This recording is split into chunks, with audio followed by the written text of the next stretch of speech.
This happened back in 2019 when my cousin Daniel and I were driving from Arizona to Colorado to help him move into his new apartment. It was about a 12-hour drive, and we, in our infinite wisdom, decided to leave way later in the day than we probably should have. The first several hours were fine. The desert highways were empty, the sun slowly dipped below the horizon, and we were both taking turns picking songs to keep each other awake.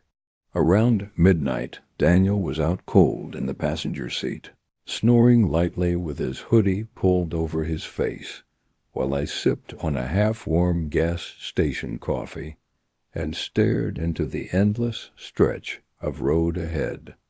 It was some time after midnight when I noticed something in the distance, just two faint red taillights. But they were moving strangely.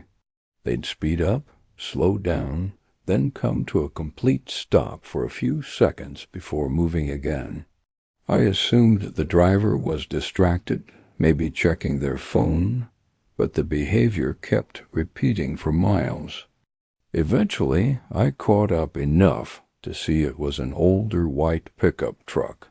The bed was piled high with random junk, an old mattress, rusted metal pipes, and what looked like a refrigerator with its door hanging open. Past them and put it out of my mind. But as I switched lanes, the truck suddenly accelerated to match my speed, staying perfectly beside me. I didn't look over right away. My gut told me not to. After about 15 seconds, though, curiosity got the better of me. I glanced over, and my stomach dropped. The driver was staring straight ahead, but the passenger, a pale-faced man with messy black hair, had his head fully turned toward me, not just looking, but locked in a dead, unblinking stare. His face was expressionless, like he wasn't even breathing. I immediately floored it, pulling ahead until their headlights were tiny in my rear-view mirror. For a while, I thought that was the end of it. But about 30 minutes later, I checked my mirror again and saw headlights behind me, following my exact pace. I kept driving, not wanting to assume the worst. We came up on a small gas station, lit by a single buzzing fluorescent light. At the last second, I pulled off the highway and into the lot. I figured if they followed me here, then I'd know for sure it wasn't just my imagination. They followed. I didn't even stop at the pump. I looped around the lot and got right back on the highway, flooring it harder than I ever had before. For 20 long miles, those headlights stayed in my mirror, before finally turning off onto a dark dirt road and disappearing completely. Daniel woke up minutes later, yawning and asking why I was driving so fast. I didn't tell him until the next morning, and even then, I don't think he believed me. But I'll never forget that passenger's face staring at me through the glass.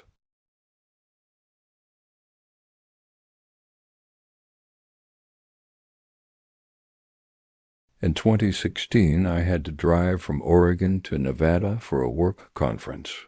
I left just after sunrise, planning to make the whole trip in one go. By 9 p.m., I was still 2 hours from my destination, and the road had been empty for what felt like forever. That's when I saw it. At first, I thought it was an animal in the road, maybe a deer. But as I got closer, I realized it was a folding chair, just sitting in the middle of my lane. I slowed, swerved around it, and kept going. Weird, but not terrifying, until I saw another one. Same position, same lane. By the fourth chair, I was officially creeped out. I changed lanes to avoid the pattern, my eyes scanning the sides of the road for any sign of a prankster. And that's when I saw him. Standing on the shoulder was a man in a bright yellow raincoat. even though the sky was clear and dry. His back was to me, but I noticed a rope in his hand, thick, black, trailing into the grass. I didn't slow down. I didn't even look back. My brain was screaming at me to get away. When I reached the next gas station, I told the cashier what I'd seen. He gave me a long, uneasy look before saying, "You're not the first person to tell me that." Apparently, other drivers had reported seeing the man in the raincoat along that same stretch of road for months, and no one knew why.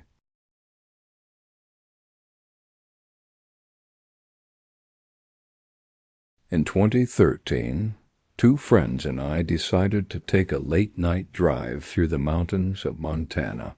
It wasn't exactly a road trip, just one of those "we're bored, let's go explore" nights. The gravel road we took wound through dense forest. No streetlights, no houses, and no cell service. After about an hour, we came across a narrow wooden bridge. Halfway across, we saw something strange, a single lantern hanging from the railing, its flame flickering. It was swaying, just slightly, as if someone had walked past moments before. We stopped the car. None of us spoke. Then, from somewhere beyond the bridge, came the sound of footsteps, slow, crunching gravel. One of my friends called out, "Hello?" The footsteps stopped. Then they started again, faster this time, moving toward us. I threw the car in reverse, backing off the bridge as quickly as I could without skidding. The second we hit the main road, I floored it. We didn't speak for the next 15 minutes. When we finally stopped at a diner in town, all three of us admitted the same thing. Whatever was out there, it wanted us to stay on that bridge a little longer.